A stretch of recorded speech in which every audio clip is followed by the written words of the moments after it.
Hi everyone, it's Niamh here and welcome to my art journaling channel. Today we're going to be playing with stacking collage pages on top of each other to create sort of an overall effect. So I'm going into my big Dilutions journal and you can see the collage images I sort of want to stack on the other side. So this idea kind of came from that big mandala, rainbow mandala. So I wanted to sort of have a rainbowy background. So I'm going in with obviously a group of rainbow colours. I'm trying to put it in a sort of a spirally pattern or like a segmented colour wheelie pattern. It didn't quite work, but you know, the thought was there. So once it was all drawn down, you can see it's very messy. I'm not too concerned about that. I then want to stick the colour wheel over the top. So you can sort of see me stacking up the images how I wanted them to go. What I did decide to do though first was put a little bit of patterning work over the back just to take away some of those harsh-ish lines. But I was like, do I want to do this? Do I not want to do this? So I'm going in with some white gesso on a sponge. You can see it's really, really light. One of the good things about some gessos is sometimes they do pick up the pigmentation from other colours, so it does kind of blend in quite nicely, which I like. I'm just going around the edges of the page because I know that I'm obviously going to have that big collage image happening in the middle. I didn't want to worry about that too much. I'm then going in with a slightly dirtier sponge, so I've got a little bit of pink on it, and this is a double stencil, so you put down the base cover first and then you put down the smaller leaves in the center. It works really, really well.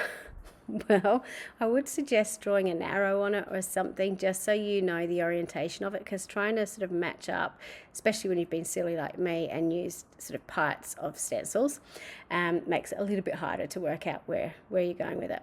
So over the top I've just done a little bit of the neon pink, again just to add a little bit of interest to the page. I can still see the rainbow colors going because everything's quite light over the top, but it's just that extra interest on the page. Also the flowers kind of represent like the mandala. It's similar-ish in its design pattern, so you've got that repeated pattern happening. I'm then going in with some collage-y type stamps. So these are little dots. I am using the different inks from Archival Inks, so using similar colours that are in the background just to add a little bit of extra colour onto the page and not make the mark making stick out like a sore thumb if I just use black all over, but just have these sort of random little spots of colour over the page. You can see I'm sort of mixing and matching. I'm being a bit random with it where I'm putting stuff, but I am using those rainbow of colours. So again, that repetition is happening. If you wanted to make the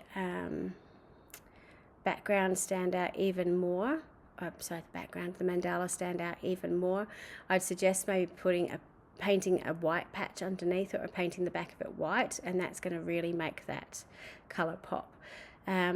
Obviously because the image itself is a little bit wet, it looks a little bit more see-through than it usually would. It will dry with a bit more colour on it, but the nature of collage papers they are translucent, so once they get wet they are going to pick up colours from underneath, so just be aware of that. To help pop it out from the background a little bit, I am going over and doing some pen work with a white pen and just going in and adding in those petally shapes, being really rough with what I'm doing, but just enough to sort of add that detail back in again. And you can see what a huge difference it makes. Sort of blends all that stamping that I've done over the top as well in, so it makes it look more like a pattern over it rather than, you know, random stamped images over the top. But I really like how that sort of helped pump it up and pull it out of the background. So now I'm going in with some white pen to create these sort of white dots coming off it. Now, to be honest, I would have been really happy just leaving it here, but I did want to put that image of the lady on it as well. So I've got this sort of like mandala woman happening in the background. So you can see she's got a beautiful image. In this, you can see I am painting it white. Usually I use a paintbrush. I've just used my white pen because it was there. I haven't been too particular with it, but I've put enough on it that it's you can see the image is a little bit more opaque than it was when I put the other mandala down, which is quite important. I am not a big fan of floating heads, so I'm going to paint in the rest of her dress in this image, so she's actually touching the bottom of the page.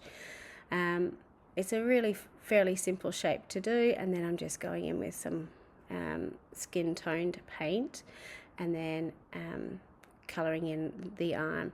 So it's like I am not a portrait painter by any means. If I can draw in an arm like that, I'm sure everyone can. One of the tricks I have when I'm doing stuff like that is I do put a little bit of the extra colour of the paint back on the image itself, so it doesn't look a completely different shade. So it looks like, oh yeah, this is where it's supposed to be. Going in with my white pen again and doing some pen work with some black and some white to help pop it out from the background, and give it just that little bit more definition. So with any printed image, you're always never going to get a true black, so adding a little bit of that black and white is going to be really, really handy. Just to pump up the colour in her hair, I've just used some of the Dina Wakley gloss. I think that was either in Ruby or more likely in Sedona. Again, to give that sort of inky spill feel to it. With the mandala in the background, I've just gone around, I obviously went around with white pen, and I've just gone around with my Stabilo All Pens and just smudged it out a little bit, just to give that little bit of shadow, drop shadow to it. So again, pop it out from the background, because the background is very busy, but you can still see that mandala shape fairly easily. To finish off the page, I decided I want to put a quote on it to frame my image and to help it stand out a little bit. So currently off screen, I'm trying to find some pens at work and trying to find a quote that I want to put on the page. So I decided I wanted to have find peace within. So I'm going in with white pen first of all, drawing it out with my thin lines, and then going back in and thickening up the lines and making it sort of fit on the page like it just fits, which I really enjoy doing.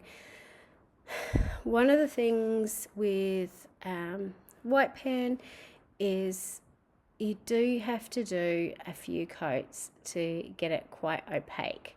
So you can see at the top, I've sort of done that once, and it's, you know, it's okay, but some of that colour is seeping through.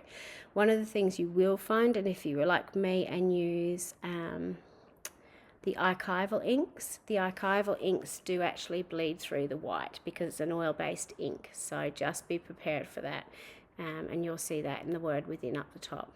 So here's a close-up so you can see all the stamping, all the layers and so on my piece. I had lots of fun doing this piece.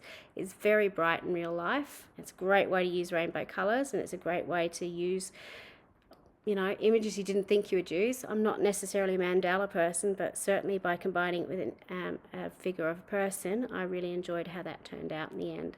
Thank you so much for watching. Until next time, bye for now.